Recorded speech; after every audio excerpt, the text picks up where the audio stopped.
سلام بچه ها، حالتون چطوره؟ امیدوارم حالتون خوب باشه. من موبیل دیکسر هستم و امروز با یه ویدیو خیلی جدید و خفن دیگه اومدیم. توی این ویدیو اومدم همونطور که از تامنیل و تایتل ویدیو فهمیدید، امروز اومدم که زبان فرانسوی یاد بگیرم. بله، زبان انگلیسیم که فوله،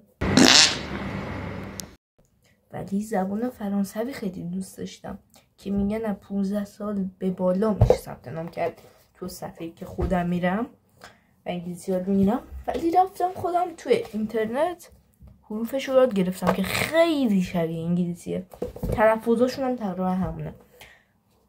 میخوام براتون بخونم، مسخره نه. خیلی خوب.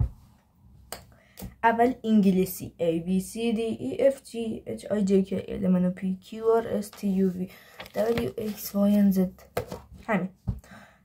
بعد حالا اینجاست، ببین Aش همون Aه، Bش این هم داره، B نوشته میشه به انگلیسی، میشه B C D U F G H I دوباره G K L M N O P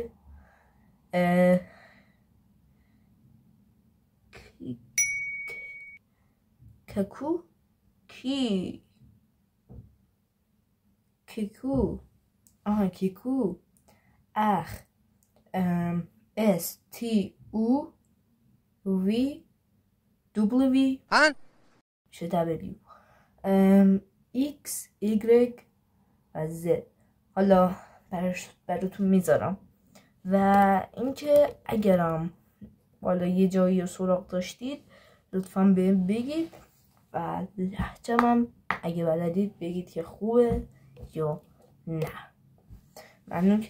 ممنونم که این ویدیو دیدید. تا ویدیو دیگه، بای.